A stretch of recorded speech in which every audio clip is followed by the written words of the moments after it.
Finding great candidates to hire can be like, well, trying to find a needle in a haystack. Sure, you can post your job to some job board, but then all you can do is hope the right person comes along.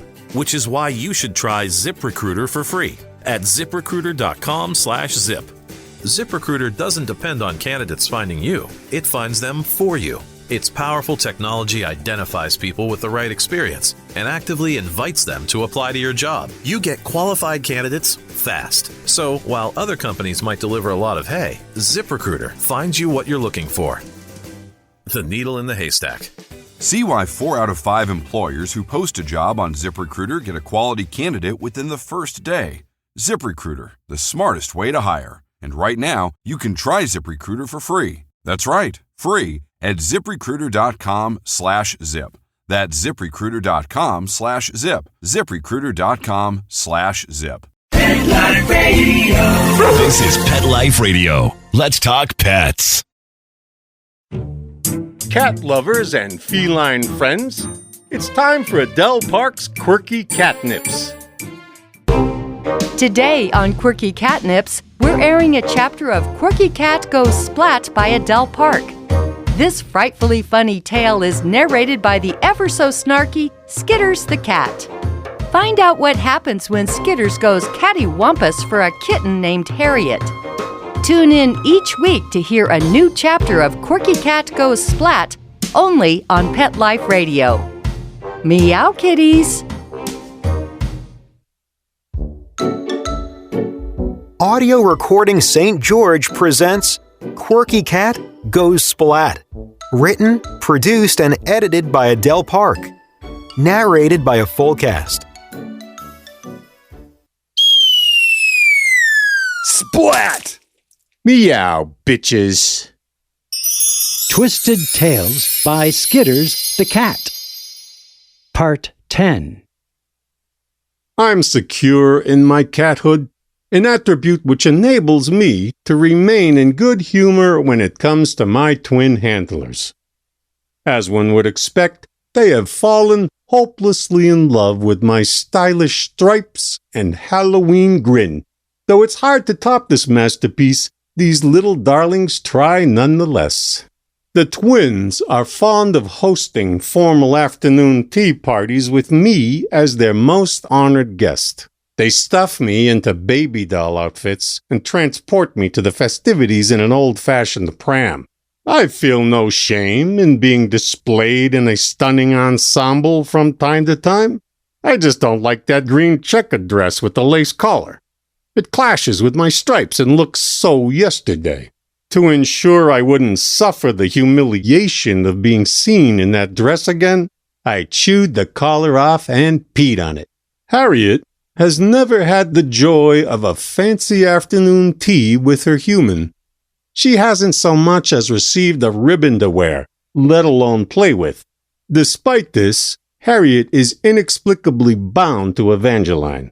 I've told her she should look into trading up, but Harriet just gives me one of those superior sniffs to remind me that she thinks I'm an imbecile.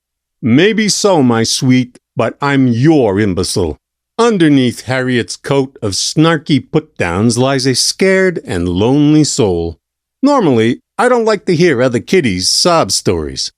Nancy Neptune siphoned off 2 of my lives, so if you can't top that, please close your smiler.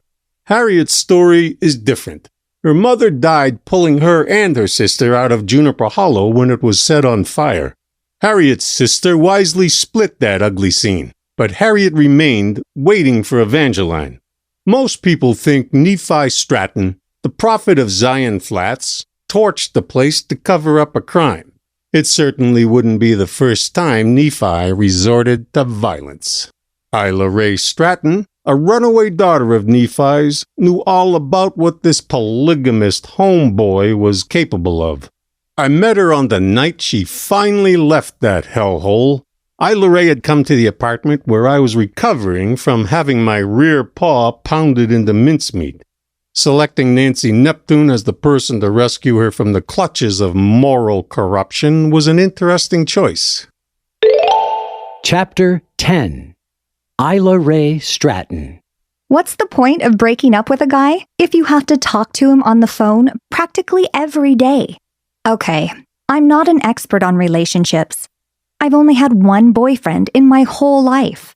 But still, where I come from, the divorce rate is 0%. No wonder I don't have the skills to run away from this situation. Most of Brandon's calls have been about Juniper Hollow. He's been snooping around, which is a very bad idea. I know that area well. Juniper Hollow is only a few miles from Zion Flats. It was a great place to hide when I had the nerve. Seeking refuge in the spot where dozens of people have been murdered is a brazen thing to do. Juniper Hollow is breathtakingly beautiful.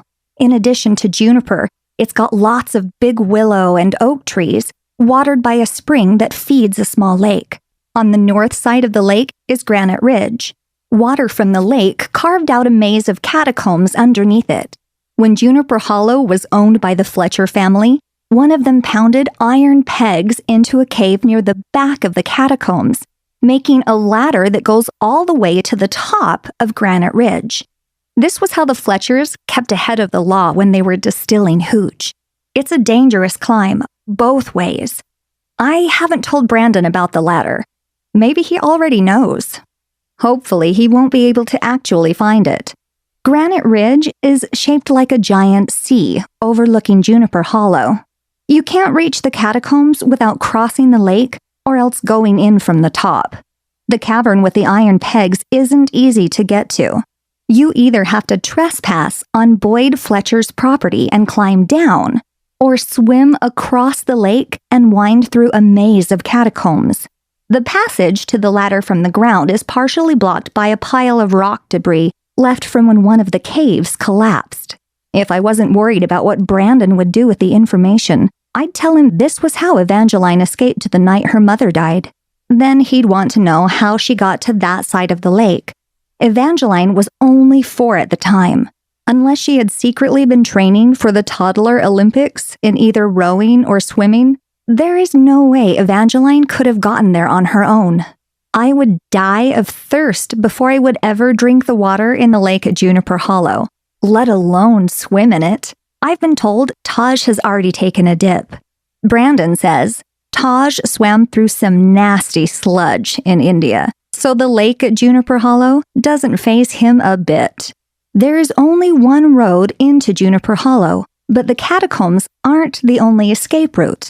Besides the tricky climb to the top of Granite Ridge, there is a narrow passage to the property from the ground. It blends in with the southeast side of the ridge, halfway between the catacombs and where the house once stood. Folks from Zion Flats call it Fletcher's Sneak. Like the cave with the ladder, you have to know what you're looking for. I used the Sneak a lot. It was a heck of a lot safer than climbing up the ridge. Evangeline either didn't know about the Sneak or was taken to the catacombs on purpose. Although I never met Evangeline, I knew her mother, Rebecca Simmons, better than I cared to. Rebecca's family was originally from Vancouver, Canada. Authorities had raided their community, jailing some of the men for bigotry, including Rebecca's father. The rest of them fled, joining up with our group in Zion Flats. Rebecca's mother was assigned to marry my father, Nephi, who is the prophet of Zion Flats. Since her first marriage was never legal, this wasn't much of a problem.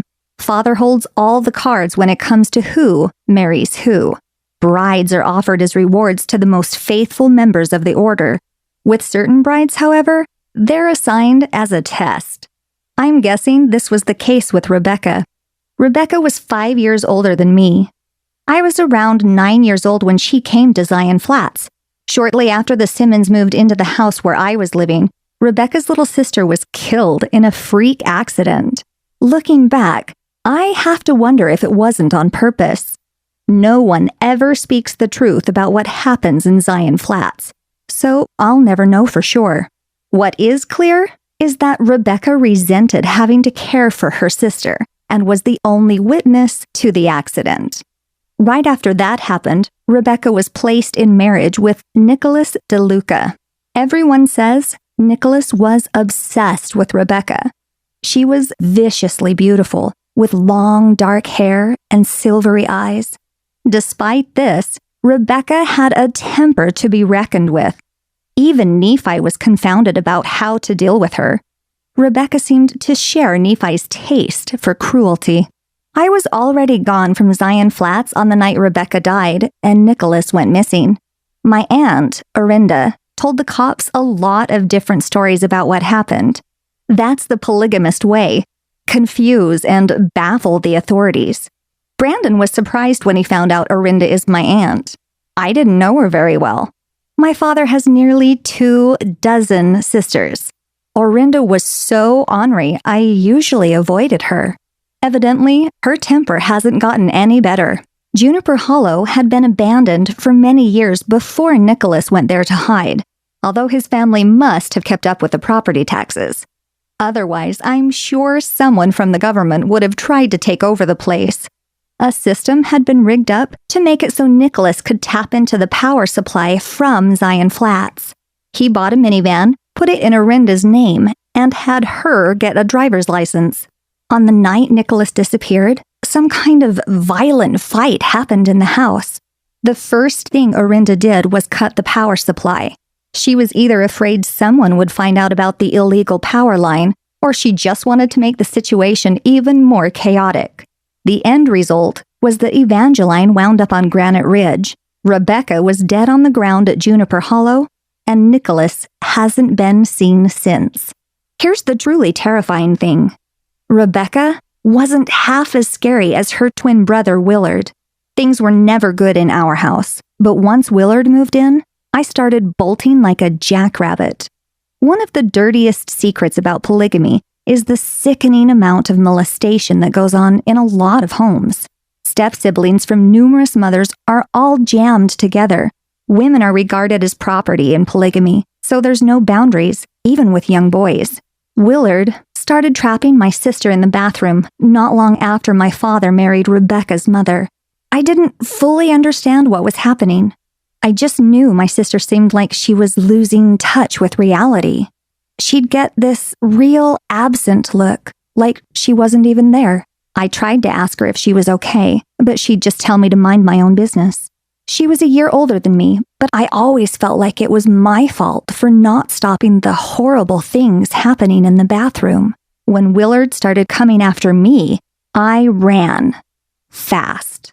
Hang tight, kitties. We'll be back in a scratch. You know the expression, cats have 9 lives. Well, what if you can give them one more? The Give Them 10 movement is on a mission to help give cats an extra life. How? With spay and neuter. Spaying or neutering your cat helps them live a longer, healthier life. And it helps control free-roaming cat populations too. Learn more about the benefits of spay and neuter and meet Scooter, the neutered cat, at GiveThem10.org. That's GiveThem10.org. What's more quirky than cannabis? A reality TV show where everyone is half-baked. Quirky Cannabis Country by Adele Park is a trip you'll never forget. Get Quirky Cannabis Country today on Audible.com. Quirky Cannabis Country. Snag your copy before the whole place goes up in smoke. We now return to more of Quirky Cat Goes Splat by Adele Park on Pet Life Radio. I had stopped believing in God even before Willard came to live with us. When I was 7, I awoke to a terrible screaming. Something unspeakable was happening to my mother. She was in the barn with Father. We could hear her wails from inside our house, even though all the doors and windows were shut. Micah, my 12-year-old brother, ran to the barn to try and help. The next day, he was gone. No one ever mentioned him again. Not even Mother. Later, I found out Father drove Micah halfway to Salt Lake City and abandoned him on the side of the interstate. If God were almighty like they say, there's no way he would let this kind of thing happen to a little kid. My mother was always powerless to do anything about the crimes committed against her children. Her life was a never-ending cycle of having babies, cooking, cleaning, and trying to make ends meet in a house where there was never enough of anything. Father was moody and oftentimes violent. As prophet of Zion Flats, it was Father's duty to do whatever it took to place us on the path to righteousness. No one dared to speak out or try to defend one another. We all kept our mouths shut about Willard. Every time Willard made a move towards me, I would run farther and farther. I'd come home late and get beaten by my father on the nights he was staying in my mother's house. Father decided the best way to break my spirit was to place me in marriage. I was 14.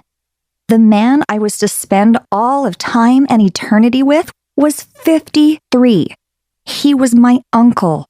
When I tried to escape, Father invited my soon-to-be husband to bear witness to my punishment. I was made to strip from the waist up so as not to soil my sacred garments or ruin my dress. I burned with shame as I stood naked in front of these men. They seemed to enjoy my degradation.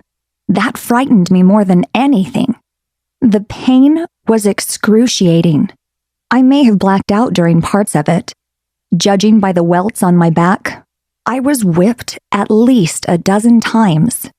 Later, as I lay whimpering in agony and humiliation, I gave God one final chance. I prayed that he would end my suffering and let me die. Secretly, I was hoping to enjoy some time in the celestial kingdom before I was joined for all of eternity by the men who did this to me. God decided not to take my call. Instead, Mother awoke me at the usual time and sent me off to work at Good Karma. Moon McKenna gives off the impression that she is all business, harsh even. In reality, Moon is one of the most compassionate people I've met. Although I had tied some rags to my back to soak up the blood from the oozing gashes, I was bleeding through my dress. Moon excused me from work, taking me to a private part of the compound at Gecko's Gulch. She used a strange-smelling ointment on my back. It burned at first, then left me feeling mercifully numb. I could tell Moon was crying while she worked on me. Her tears stung my open lacerations. Somehow, dripping salt into my wounds felt like a curious form of medicine. Over the next few days, whenever Moon could get me alone, she talked about Nancy Neptune, a radio disc jockey who helped free Laryl Stratton, a cousin of mine. Moon hinted that Nancy might be able to help me, too. The night before Moon was leaving to work a convention in Las Vegas, I hid in her van. Moon must have been expecting this because she left a pile of cash along with a business card for Nancy Neptune in the cubbyhole where I stowed away. Like most polygamist girls, I was taught from the moment I could understand words that everyone in the outside world was against us. They wanted to put an end to our righteous ways of living. I didn't put Moon McKenna in this category, but it was hard to place my faith in Nancy Neptune. She was a truly unnerving woman, covered in tattoos. I couldn't believe this was the person who was supposed to help me. The most shocking things came out of her mouth. Don't get me wrong, I wouldn't be free today if it wasn't for her. It just took some getting used to. Although I no longer believed in God, I didn't give up on my religion until I met Nancy Neptune. I've been told she has this kind of effect on people. Unlike Brandon, who just spouts off about the ugly polygamist dresses and hideous hairdos, Nancy Neptune has actually read the Book of Mormon.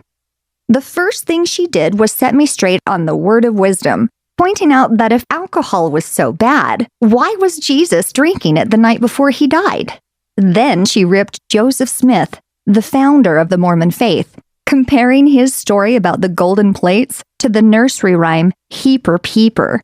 Growing up, I was taught the angel Moroni visited Joseph Smith, revealing to him the place to find the golden plates, which tell the story of our ancestors.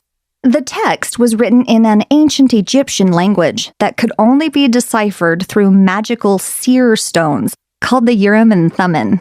Nancy referred to those sacred eyeglasses as blurum and dummum. Nancy also scoffed at the idea that the Garden of Eden was in Missouri when Adam and Eve were kicked out by God, showing me pictures from that state on the internet.